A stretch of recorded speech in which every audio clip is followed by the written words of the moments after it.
प्रधानमंत्री नरेंद्र मोदी और मुख्यमंत्री नीतीश कुमार एक बार फिर बिहार की धरती पर एक साथ नजर आने वाले हैं। 29 और 30 मई को होने वाले इस दौरे को केवल एक राजनीतिक आयोजन नहीं बल्कि कई स्तरों पर एक रणनीतिक प्रयास माना जा रहा है।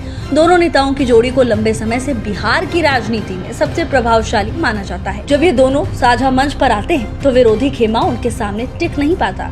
जातीय और धार्मिक समीकरणों के संतुलन के साथ ये गठजोड़ एक मजबूत प्रतीक बन गया है, जिसे विपक्षी खेमे के पास जवाब देना मुश्किल होता है।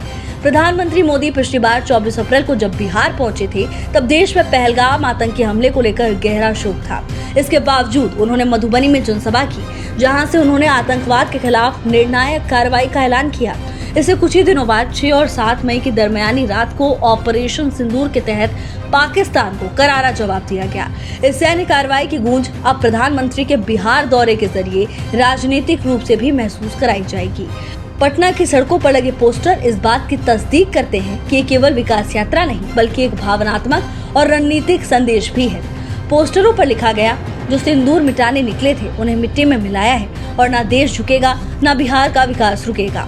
ये संदेश विपक्ष के प्रति सख्त रुख और देशभक्ति की भावना को दर्शाता है, जिसे चुनावी मुद्दा भी बनाया जा सकता है। 2 दिवसीय इस दौरे के पीएम मोदी पटना में रोड शो करेंगे। 32 स्थानों पर उनका स्वागत प्रस्तावित है। एनडीए के घटक दल बीजेपी, जेडीयू, एलजेपी, रामविलास, हम और आरएलएम एकजुट होकर शक्ति प्रदर्शन करेंगे, तो वहीं महिलाओं के बीच सिंदूर वितरण जैसे सांकेतिक आयोजनों के जरिए ऑपरेशन सिंदूर को भावनात्मक स्तर पर जनता से जोड़ा जाएगा। दूसरे दिन रोहतास जिले के विक्रमगंज में पीएम मोदी एक विशाल जनसभा भी करेंगे। इस दौरान वो 29,000 करोड़ रुपए की लागत वाली विभिन्न परियोजनाओं की आधारशिला रखेंगे, जिसमें नवीन नगर थर्मल पावर प्रोजेक्ट और पटना सासाराम एक्सप्रेसवे प्रमुख है। इस दौरे को विकास और राष्ट्रीय सुरक्षा के दोहरे संदेश के रूप में देखा जा रहा है। तो वहीं नीतीश कुमार के साथ प्रधानमंत्री मोदी की ये साझेदारी सामाजिक वर्गों के दृष्टिकोण से भी निर्णायक मानी जाती है।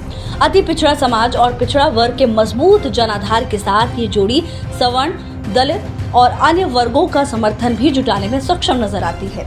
चिराग पासवान और जीतन राम मांझी जैसे दलित नेताओं की उपस्थिति इस समीकरण को और मजबूती देती है, जिससे राजद के नेतृत्व वाले महागठबंधन की पारंपरिक वोट बैंक की रणनीति को चुनौती मिलती दिख रही है।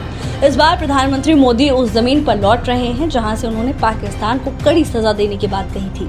अब जब ऑपरेशन सिंदूर के जरिए उस वादे को निभा दिया गया, तो ये दौरा न सिर्फ उनकी सफलता का जश्न होगा बल्कि राजनीतिक समर्थन जुटाने का भी माध्यम बनेगा।